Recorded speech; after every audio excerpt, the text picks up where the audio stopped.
Hello everybody and welcome back to the next episode of BTA Bitesize. As you can tell from the title, today's video is going to be covering autocannons. There's going to be a lot to go through on this one. Just to affirm, this is purely going to be autocannons. I'm not covering all the ballistics in the ballistic slot, so there won't be Gauss rifles and there won't be artillery and all of that stuff. It's literally just the autocannons. And obviously just a sort of disclaimer in regards to like pros and cons and sort of general overall conclusion and advice. This is all based on my opinion and it's not really set in fact, so take it with a pinch of salt. Your mileage with the different weapons systems may vary. Obviously how the actual weapons work obviously is, you know, accurate. Starting off, before we I'm going to basically cover each system individually. Before that, there's some there's some things that basically apply to all of them. So to save me having to repeat it over and over and over again, we'll just get that out of the way at the beginning. So for standard wise, in terms of size, as the size of the weapon increases, i.e. you have the AC2, the AC5, the AC10 and the AC20, as the numbers go up, as do the damage, as does the stability. However, the heat also goes up, the recoil also goes up, and your range actually decreases. And again, this is, you know, standard for all of the autocannon stuff across the board. Only the 10 and 20 variants can fire in a melee situation. So if you have AC2s and AC5s, they will not fire in a melee situation, but an AC10 and an AC20 will. Again, this goes across the board for all of them. Ammo bins will explode unless you have case fitted, or you have the clan armor which has case built in. If a ammo bin is destroyed and there's still ammo in it, you will take damage, and I believe how much damage taken depends on how much you how much ammo you have left in there. I know certain types of ammo have that. I'm not quite sure if all of them, but either way, if the ammo bin explodes, it's gonna be nasty. Also, don't forget, bullets aren't free. They cost money for you to fire. So if you're finding that you're not making as much profit in your contracts and you're using a lot of ballistic weapons, obviously these cost money to refill. And obviously if you're using the more specialty ammo, this will cost you more money. So bear that one in mind before you do sort of like the spray and pray and you're running your racks in ×6 mode and you're firing like heat rounds or heap rounds. You know, that's going to get expensive. So just be careful of that one. And also jams suck. I hate jams. They are a pain in the backside. I will complain about them constantly. Obviously, this only applies to certain variants of the autocannon range, but likewise they're really annoying. I absolutely hate them, but it's something you've got to deal with, but it's also something you have to bear in mind. But it is universal. Jams are absolutely frustrating and you're going to really hate them for it. So anyway, without further ado, I'm gonna jump straight in and I will try and make this as quick and as succinct as possible, but this is probably going to be a longer video as there's quite a lot of things to cover, so bear with me. I've got my notes in front of me to try and stop me from rambling, so let's get on with it. Okay, and first on the list we have the autocannons, or ACs for short. These come in 4 flavors. You have the 2, the 5, the 10 and the 20. There is 2 very little ones that you see over here. These are actually the prototype variants of the 5 and 10. They are pretty much the same as the standard 5 and 10, only they weigh more and they a little bit more and they do a little bit less damage, etc. They just think of them like a budget version of the AC5 and 10, but in all intents and purposes, they're still an autocannon. They still have access to the specialty ammo, so that is what it is. Pro-wise, for these weapon systems, they have, I would say, sort of like around a medium to high damage bracket. They're not super powerful, but they're also not super weak either. So you know, they're sort of like a medium damage bracket, I would say. They have no, because they only fire 1 shot, they don't jam, which is great. They're relatively slot efficient, which is, you know, they don't take up a lot of space in your mech, and they do make for some do make for the ability to really customize your mechs due to the ammo types, which we'll get into in a second. The downside being they are quite heavy, given how much damage they put out, and the ammo is kind of double-edged sword. With it being so customizable, you will find a lot of the time that it's going to be impossible to have enough of every type of ammo on your mech to deal with every type of situation. So you're always going to be in a situation where the ammo you have is not the ammo you need, and that's yeah. So you're gonna have to bear that one in mind. And obviously, the different ammo can get quite expensive depending on which one you fire. Obviously, we covered that before. Anyway, with regards to the ammo, obviously we have the standard AC2 and half. So this is just the generic normal ammo. It comes in 1 ton and a half ton bin sizes. So, obviously the half ton is there for if you've got like a half ton gap and you just want that little extra bit. It's 50% less weight and 50% less rounds, but that's kind of what it says on the tin. Moving on, we have the AOE. This is the area of effect shell. So basically imagine this as a mini arty shell. It does area of effect damage within 60 meters of the impact. It also does a bit of stability damage around there. So it's just basically like a mini artillery shell for that part. The piercing ammo is designed for actually piercing obviously through the armor. So what happens is with this one, you will actually sacrifice some of your initial damage on the armor to punch straight through that armor and do damage to the structure. This ammo is good for dealing with high armor, low structure targets. So things like vehicles and things where they have a lot of outside armor, but their structure is usually relatively weak. That's kind of what this use case is scenario. So whereas, like, say for argument's sake, an AC5 has base damage of 45, you will probably do like 35 damage and like 8 or something to the structure. I can't remember the values exactly, but you just get this. You sacrifice some of that initial punch to be able to do direct damage to the structure. So you don't basically have to take all the armor off to be able to sort of like take the structure apart. Moving on, we have caseless. This is basically a way they've managed to fit more rounds into the box. So you get 50% extra rounds in there. The only downside with this one is they are very, very dangerous. It also gives you more recoil because the way the shell is made differently. Actually says in the write-up, instead of having a casing with propellant, the actual propellant is packed around the projectile. So the downside with the upside of this is if you've got limited space, you can carry twice the amount of ammunition in one box. The downside being that if you use it, you have to incur a 2 recoil penalty every time you use it. So for something like an AC20 that has a recoil of 4, you're going to be dealing with a recoil of 6. So probably not something you want to deal with early on either. And not only that, they go bang really, really easily. Moving on, we have the frag ammo. This is basically a ammo that is more likely to do critical hit. Now, this doesn't mean that you're going to be doing twice the amount of critical damage. This just means that it's double the chance that you're going to land a hit. So if you have a 5% chance of hitting a critical, this will give you a 10% chance of hitting a critical. That's how it works. Again, this stuff is for critical damage only, so you don't want to be using it to fire at targets with armor on. You want it to be used against targets where the structure is exposed, and you're going to start critting out weapons and modules and things like that. The heap ammo does do more damage. This is kind of, you can see where the customization is coming in. So the heat ammo actually does more damage per shot, and it does more damage to armor, but it does less damage to structure. So the way it's basically saying is you start firing heap ammo at a mech to try and basically strip its armor really fast, and then you follow up with the frag ammo when the structure is exposed to get the criticals. So you see what I'm saying about having all the different ammo types and making it more customization and make it more customizable, but it can make it to a point where if you have one mech that's just good at one thing, if it's in the wrong place and you've only, like, if you've got the mech that's fighting something with all its structure exposed and he's only got heap ammo, it's going to take him longer to kill something than the other mech on the other side of the map that's dealing with something with maximum armor but he's only using frag ammo. So stuff like that you've got to start bearing in mind.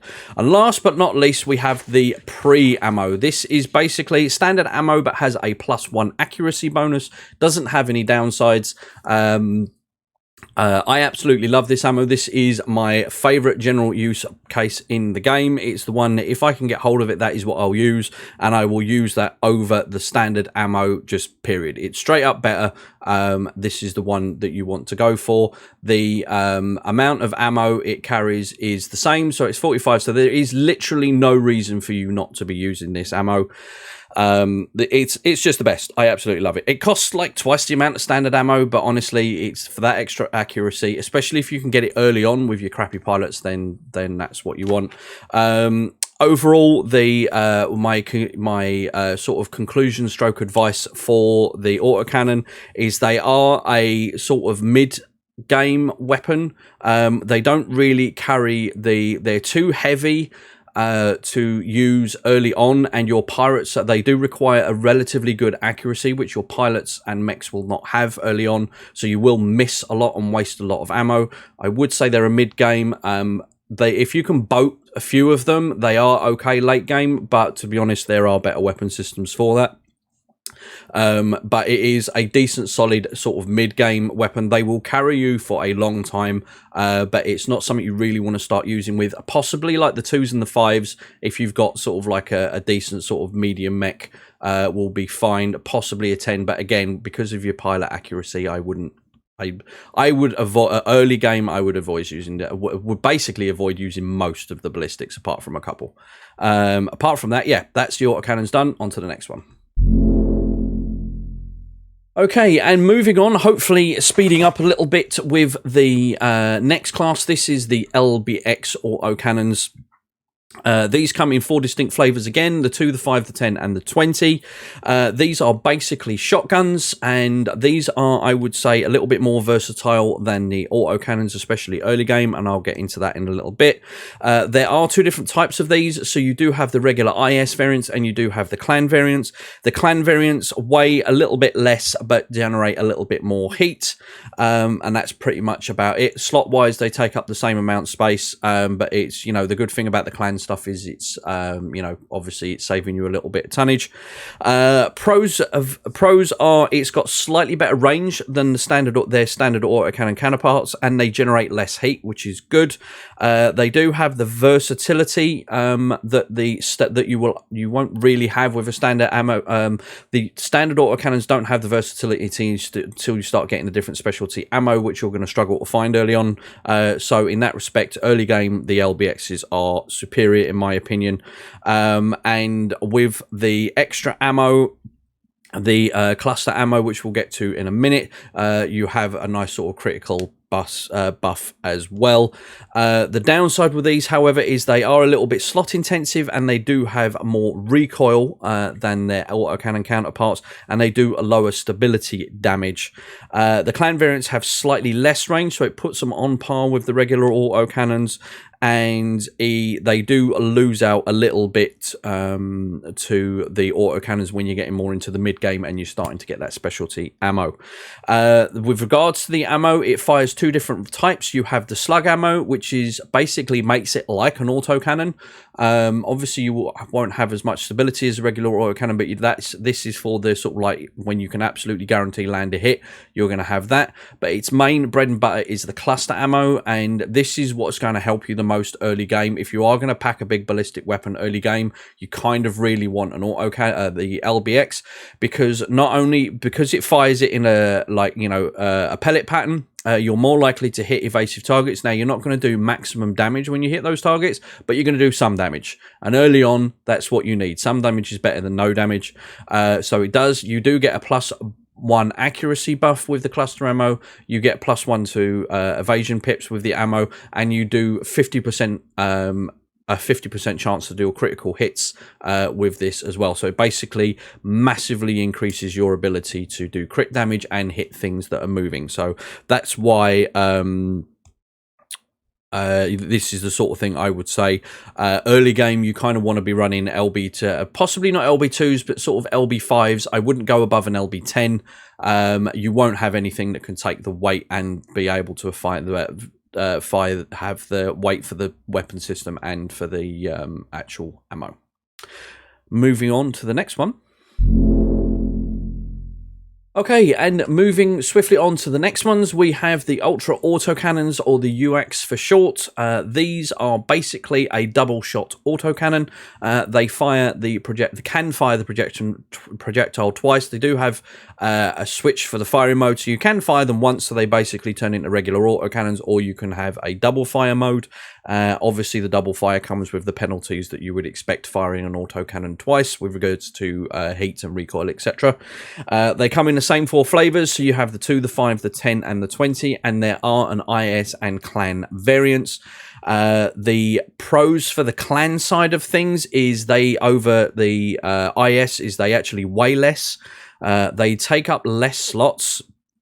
They do more damage, they have less recoil, and they have less heat, which is a fairly clean sweep for the clan side of things. The IS do have some stuff going for them, however, they do more stability, they do have better range, and they do have a lower jam chance. The clan side jam chance is 10% when you're firing in double fire mode, whereas the IS ones are only 5%.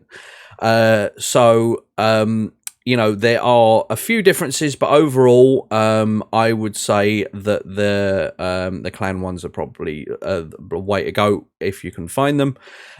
Pros wise for the system overall, obviously they have a very high alpha potential. For example, the Ultra AC20 has a 200 alpha strike with a 60 stability damage, so that's a significant chunk of damage, and with the downside is jams, because these will jam a fair amount. I think the amount they can jam is nerfed, but I can guarantee you when they do jam is going to be the time that you really don't want them to.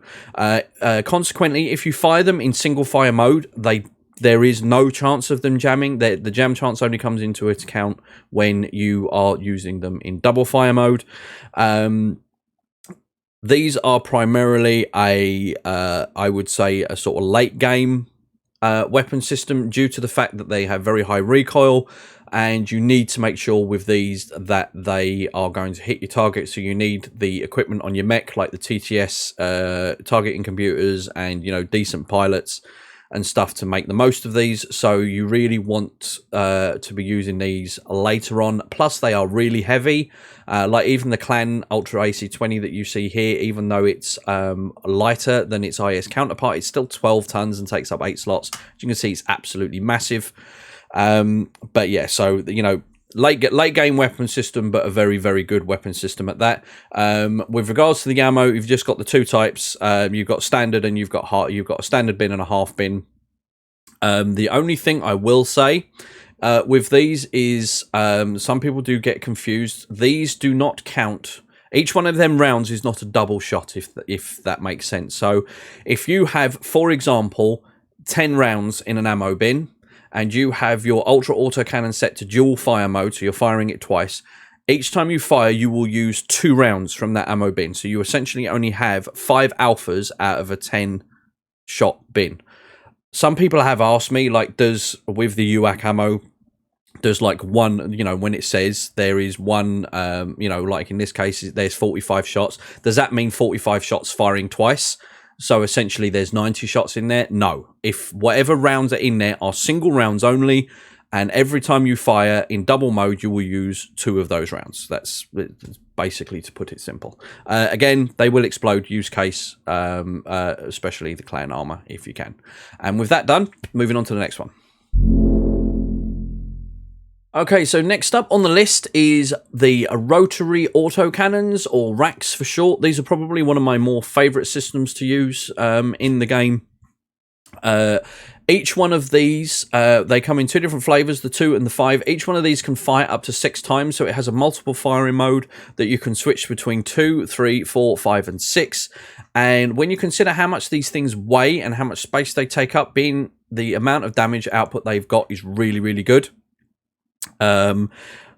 Bear in mind, however, obviously it's not all sunshine and rainbows with this. As the more you fire, the more recoil and the more heat you will generate. And the toughest part with these is actually keeping them cool.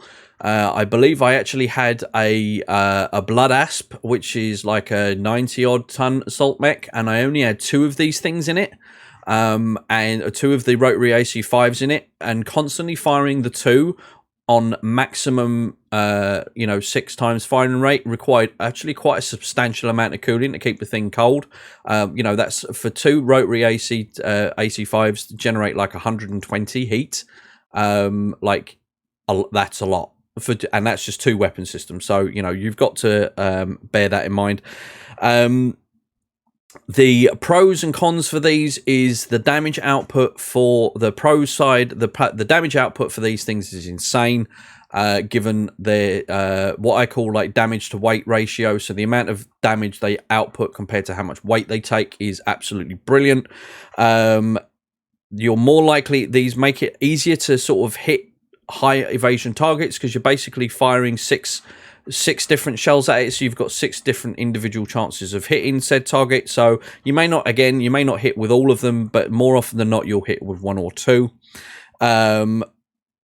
They are relatively low weight at only 3 tons and 5 tons, and you can actually fire these up to triple mode without incurring any jam chance. Obviously, once you go above 3, the jam chance increases exponentially. So 4, 5, and 6 is basically when the jams will start coming in, and the higher up that number you go, the more likely you are to get a jam. Con-wise is obviously the high heat output, the jam chance, which we've already discussed, and these use a lot of ammo. If you're constantly firing in 6 times mode all the time, you will chew through ammo like you wouldn't believe. I mean, the Rack 2s only hold 45 shots, and when you're firing, like the Rack 2 ammo bin only holds 45 rounds, and if you're firing that Rack 2 6 times every time, you've got like 4 alphas and you're done. So, you need to bear that in mind. And again, regards to ammo, you have like the standard bin and you have a half-side bin. That's it. There's no specialty ammo. Overall conclusion, mid to late game weapon. These are absolutely amazing. I love these. Decent damage output. If you can get a few of them on, it's like the Rotary AC2s, you can actually boat a few more on, and they are a little bit easier to deal with the heat. Early on, like one single Rack 2 on a sort of medium mech will, do you really solid. There isn't any clan variants, unfortunately, so you only have the IS ones.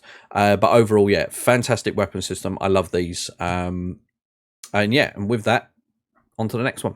All right, quick interim here, guys. Just want to say those are the main bulk of the autocannons we're covering. The video's not finished yet. We have more to cover, but those are the main sort of standard ones, the sort of like the more well-known browns. I just wanted to say, if you are enjoying the video and finding it helpful, a like and a subscribe to the channel would be amazing. It would really help me out, and obviously, don't forget I do stream on Twitch. Currently, at the moment, I'm aiming for a Monday and a Friday, but, if you join my Discord, I'll keep you updated on that. Apart from that, though, we're now moving into the slightly more lesser known or lesser popular autocannon systems, so we're going to jump into those now. So let's get on with it. So next up, we have the light autocannons, the LACs. These come in 2 flavors, the 2 and the 5, and they are exactly what they say on the tin. They're basically a standard autocannon made lighter in the 2 and the 5 variants. The only sacrifice you make for this is a little bit of range and a little bit of stability. That's kind of it. These are fantastic little bits of kit. It means you can actually mount more of them. The 2 is actually 2 tons lighter than its standard counterpart, and the 5 is actually 3 tons lighter. So that makes these easier if you have if you're like early to mid game and you want that, you're actually getting to a point where you can actually start mounting some ballistic firepower, but you don't have a lot of weight to play with. These are fantastic. The damage output is exactly the same as their standard counterparts, so there's not really any massive downsides to these. So pros, they are lighter. They don't take up a lot of space. They do the same amount of damage, and most importantly, they have access to all of the specialty ammo that their standard counterparts have as well. Cons wise, obviously you're sacrificing a little bit of range and a little bit of stability, and there is only the 2 and the 5 variants, so you can't go sort of super crazy with bigger ones. But apart from that, yeah, fantastic little bits of kit, really good early to mid game systems. Due to the sort of like the weight, range isn't a massive issue because they are fairly good. I mean, even the 5 is good out to like 600 meters. Sort of anything less than that, especially sort of early to mid game, you're going to struggle hitting it anyway. The other advantage these things do have as well is if you like to have a light playthrough, so you kind of only like using light mechs or, you know, lights and mediums, these are a good way of adding some sort of decent firepower to those without actually sacrificing too much weight. Right, you know, if you want to run AC5s on some of your mechs, but you don't kind of have the 5 tons available to run a regular AC5 on there, then the sort of 8 tons, even, you know, only having to find 5 tons is actually a lot easier. So they're actually not necessarily restricted to light early mid game playthroughs. Obviously, you can run them however long you like, but you know, if you do like running a lighter, more mobile lance, these will be the guns for you. Okay, and moving on to the next ones, we have the Hypervelocity Autocannons. These come in, or HVACs for short, these come in 3 flavors, 2, 5, and 10. And these boys are the big brothers to the standard autocannons. So we've already seen the light variants of the autocannons. Now we're kind of at the heavy variants. They deal more damage. They do have more range, but obviously there's trade-offs with that. So they are heavier and they do take up a little bit more room. That they do have, interestingly, a couple of little quirks. They have an area of effect damage built in. They also have a critical bonus built in of 25%. But they jam. There's a 10% flat jam chance. Yay, gotta love them jams. But yeah, these are a bit of a weird one. There's you know, obviously pro wise they do have a higher damage and stability compared to their standard counterparts. They do have better range. They do have a 25% bonus crit chance, and again that means chance to land a critical, not actually do 25% more damage. And they obviously have the area of effect built in. Where the cons come in, however, and they are quite significant, they are heavier and a little bit more slot intensive. They do have higher recoil, and they only can use their own specific ammo, which doesn't have a lot in it. Like the the HVAC 10 ammo only has 8 rounds per bin. So, you know, you need a fair amount of that. Obviously, it jams. There's a big downside. I hate jams. And obviously, they can't access the specialized regular autocannon ammo. The other big downside is this ammo is expensive. I mean, it's 1,000 C-bills per round. There's like 8,000 C-bills just in that 1 ton of ammo alone. That's a lot. So it can get expensive. Now, how sort of like generally the problem with these systems is they are kind of like a jack of all trades and master of none. They lack the ability to be specialized like the standard autocannons, but they don't quite have the massive damage output like the autocannons and the racks and stuff have. So like I said, they're kind of like a jack of all trades, master of none. They're not particularly bad at anything, but they're not particularly great at anything either. Damage compared to how much weight they take up isn't that great. Again, it's probably sort of like in the sort of medium to high bracket, where these kind of what these are is a combination of, if you had a mech firing the specialty frag ammo and AoE ammo from a standard, if like one mech could fire those different types of ammo at once, that's kind of what these do. It's a general use. I wouldn't say they're much use past the mid game. These are the sort of things I would say will probably, when you're transitioning from like this just the standard single shot autocannons and you're moving up to the the heavier stuff, sort of like in the sort of like late to end game. These are kind of like your interim weapons. Like I said, they're not particularly bad, but they're not great either. But they will carry you through the mid game with, you know, the AoE and the decent damage. Also, bear in mind they don't fire at all in a melee. The HVAC is the only exception that doesn't fire in a melee, purely because it has an AoE effect. So you're going to do damage to yourself. So that's the only exception to that. To the only 10s and 20s firing melee rule. Apart from that, yeah. Pretty good system, but, you know, not great, not bad, average. Okay, we're moving on to the last two now, which they're kind of, I'm covering because they're technically autocannons, but they're a little bit, yeah, you'll see when we talk about it. So, first off, we've got the cannons. Basically, these come in three flavors: light, medium, and heavy. The easiest way to describe these things is they are a ballistic rocket launcher. Now, you know, with the standard rocket launcher systems, that they are a fire and forget system. These operate in a similar way.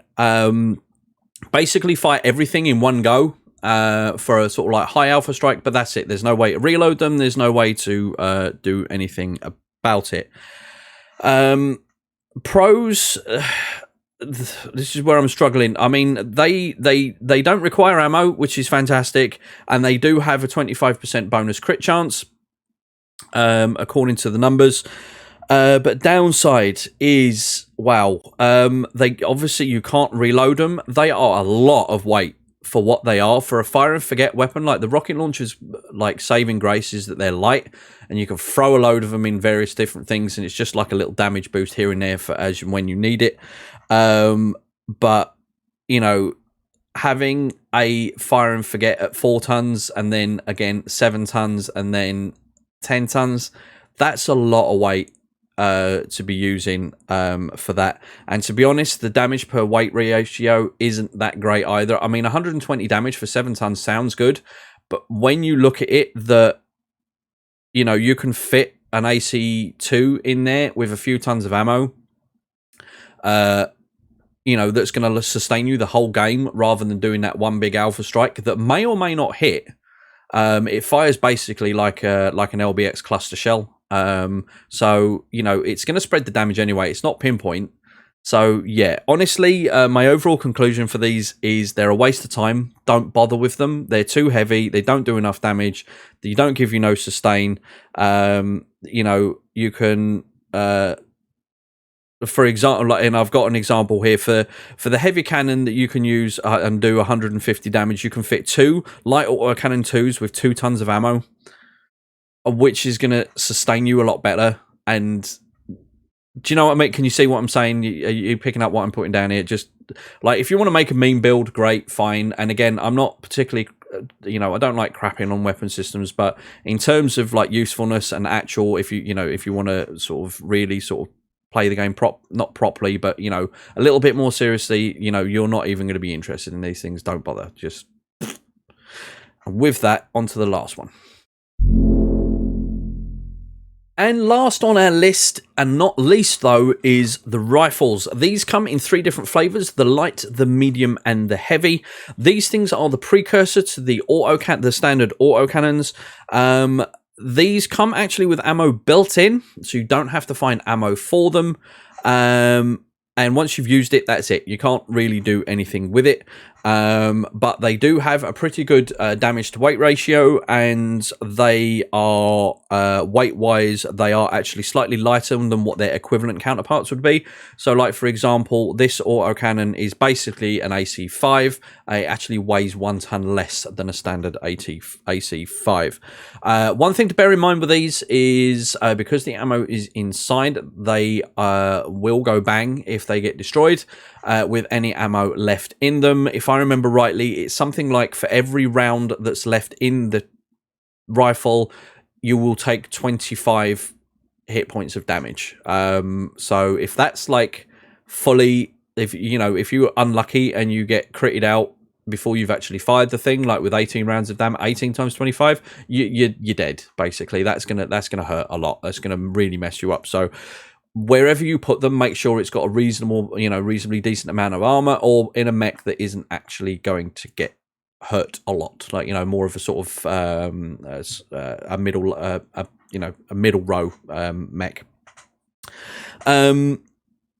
So pro wise, they're lighter than their counterparts. They don't require any extra ammo, and their damage output for the weight is really good.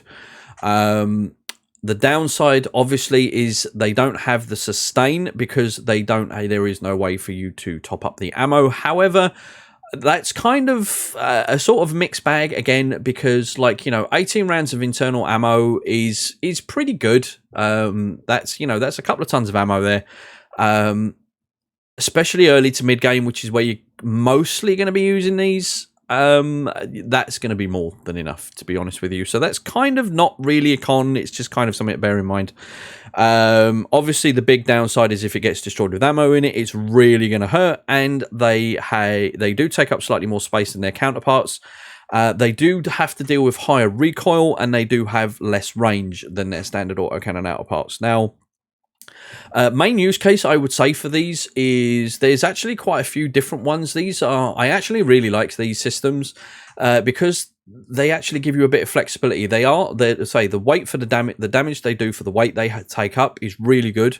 So for example, the medium rifle is basically an AC5, right? An AC5 standard on its own with no ammo weighs 8 tons.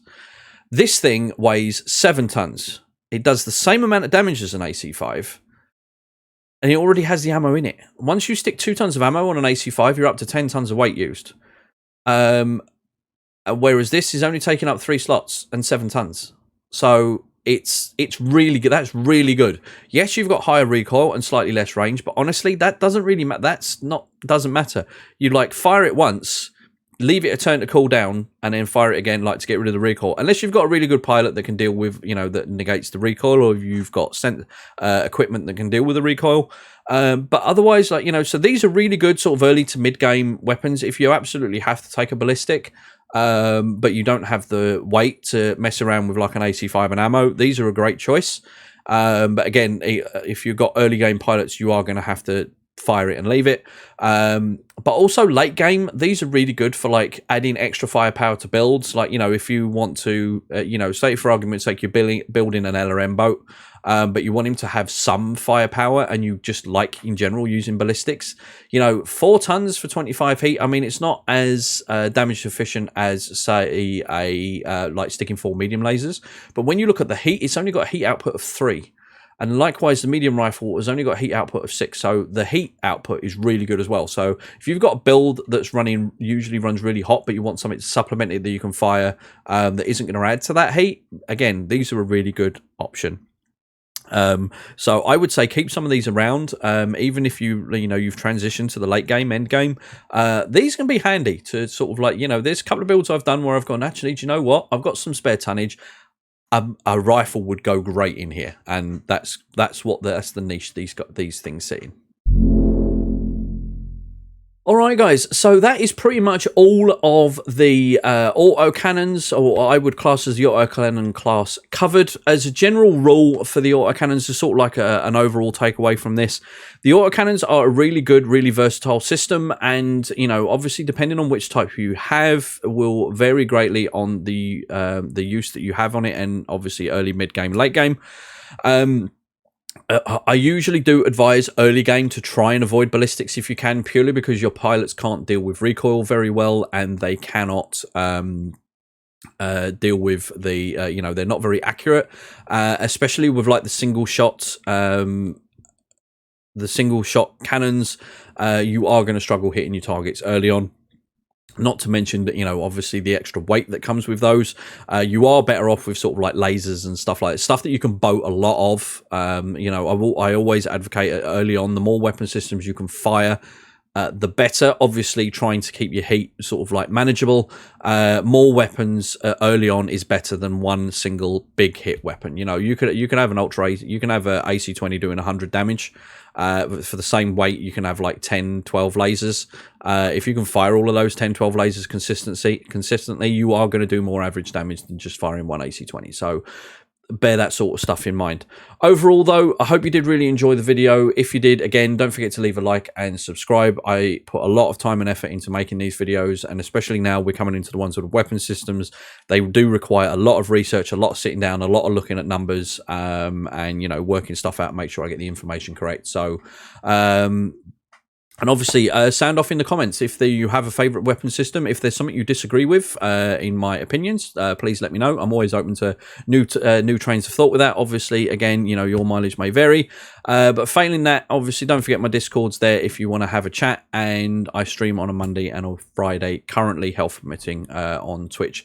All the links are down in the description below. I've also linked the BTA wiki, which is now up and running, where you can get detailed information on a lot of this stuff as well. So I hope that helpful, and yeah, have a good one, guys, and I'll see you again soon.